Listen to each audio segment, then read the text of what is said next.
Alejandra vive en la esquina de Xola e Isabela Católica, en la colonia Álamos. Se trata de una zona muy concurrida de autos y hasta aviones. El ruido rompe su descanso por las noches. El Metrobús es uno de los principales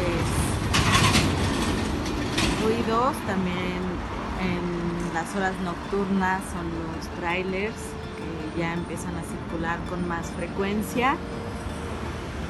Y empiezan a circular a partir como de las 11 de la noche hasta quizá las 3 de la mañana, o en los aviones también, son otra fuente de ruido. En fin, es una zona muy concurrida. La experiencia de vivir aquí es que yo siempre he sentido que estoy a la intemperie. A veces he entrado a mi cuarto y he creído que dejé la puerta abierta del balcón o la ventana abierta porque el ruido me parece que sigo estando en la calle, y cuando corroboro que está cerrado pues es un impacto, porque el hecho de que haya tanto ruido pues hace que uno tenga que hablar más fuerte, que el descanso sea menor porque siempre hay como un estado de alerta. Millones de capitalinos como Ale ven interrumpido su sueño o están en estado de alerta ante los ruidos que causan las fuentes móviles como los autos, aviones y hasta el tren, o por los ruidos de los vecinos o los establecimientos cercanos. En la Ciudad de México, los autos son las fuentes móviles más contaminantes en materia de ruido, luego las habitacionales y establecimientos mercantiles como son los bares y su música.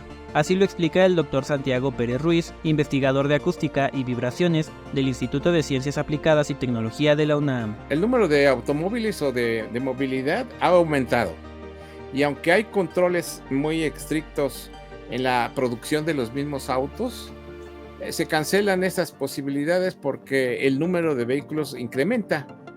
Eso por un lado. Y el otro, de que las mismas espacios habitables, ya sean viviendas, lugares de trabajo, etcétera, no está contemplado en una protección adicional o protección simplemente para ese tipo de ruidos. Entonces son los dos efectos los que estamos viviendo, precisamente por la cantidad de población que ha crecido y en consecuencia la población, digamos, el parque vehicular que ha aumentado notablemente. Los efectos que deja el ruido es que se comienza a perder parcialmente el sentido del oído y con ello parte de la capacidad de comunicarse, advierte el experto. Socialmente tiene un impacto muy fuerte. Otro efecto es que al perder un poco de audición también el umbral del dolor se baja y empiezan a aparecer zumbidos y molestias al percibir sonidos muy intensos. Y eso también demerita en la comunicación y en el estado mental del individuo. Y eso ocasiona estrés. Y el estrés, como sabemos, pues es un efecto pernicioso para varios efectos de salud, cardíacos y de otro tipo, hormonales y cosas por eso. Hay un desajuste por estar constantemente en tensión. Perjudica la salud en esos dos aspectos. En el sistema cardiovascular, puede incrementarse las cuestiones de infarto y cosas por el estilo. Además, el ruido también tiene efectos psicológicos, explica el académico de la Facultad de Psicología de la UNAM, Cesario Estrada, quien ha investigado los impactos psicológicos de este fenómeno. La gente reporta que no se siente bien en sus casas cuando hay exceso de ruido. Y otro efecto que se ha estudiado mucho, sobre todo en el escenario laboral, es que hay un bajo rendimiento de los trabajadores. En casos más extremos, el ruido también tiene efectos como la ansiedad. No quiere decir que es una causa directa, sino que hay mucha asociación con enfermedades de tipo mental, como la ansiedad, y que si no se cuida y si no se incide en ella, pues puede desencadenar en episodios de depresión.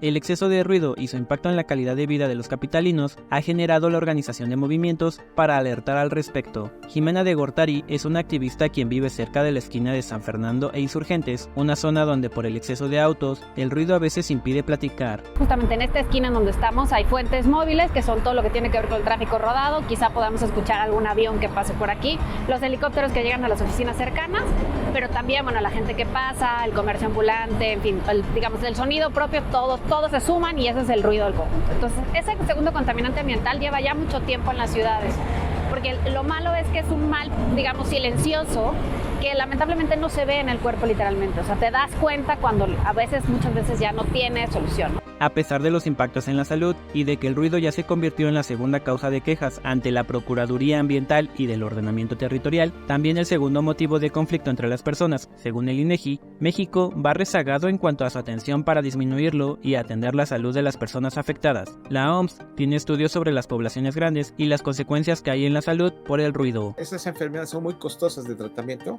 También es una carga para el sistema de salud. Y en muchos países por eso toman acciones muy concretas sobre la prevención de estos problemas y protegen a la población. La hacen consciente, se hacen códigos de construcción para que las construcciones protejan y se trata de evitar situaciones que generen ese tipo de problemas. En nuestro país estamos todavía muy rezagados en estas medidas. Ese es el problema grave aquí en México. Esos altos niveles de ruido se moderen. Hay una legislación para eso. Lo que sucede ahí es que la legislación es muy laxa, es muy amplia. Y en general en el tema del ruido todo el mundo se echa la bolita, o sea, literalmente, ¿no? O sea, vas con PAOT, logras que vengan y midan, pero entonces en realidad le da una recomendación a la alcaldía. Y bueno, en la alcaldía se archiva el caso, ¿no? Porque es así sucede, ¿no? O presentas una queja en un espacio público, por ejemplo, entonces es la ley de cultura cívica y tienes que ir a juzgado cívico. Y bueno, pues sé muy paciente, ten mucho tiempo, porque aparte parecería que uno tuviera, pues hay que ir a trabajar, hay que hacer otras cosas, entonces los horarios nunca coinciden. Entonces esto se vuelve muy complejo, o sea, tiene que ver con la apreciación de las leyes, que la verdad es que desincentivan a uno para hacer las denuncias. La Procuraduría Ambiental y del Ordenamiento Territorial, mejor conocida como PAOT, solo actúa ante fuentes fijas, no ante móviles como autos o aviones, un tema donde los vecinos que viven cerca del aeropuerto están indefensos y deben escuchar el rugir de los motores y las vibraciones que generan los aeroplanos. Creo que se sigue pensando la ciudad, planeando la ciudad, no en términos de cómo se va a escuchar, y cualquier cosa que hagamos hace que se modifique sonoramente la ciudad, ¿no? Entonces, digamos, yo siempre digo, bueno, pues el ruido tendría que ser transversal, o el estudio, el ruido, el análisis de ruido transversal a casi cualquier cuestión de planeación urbana. Y no se hace, y no parece que por lo menos se vaya a hacer.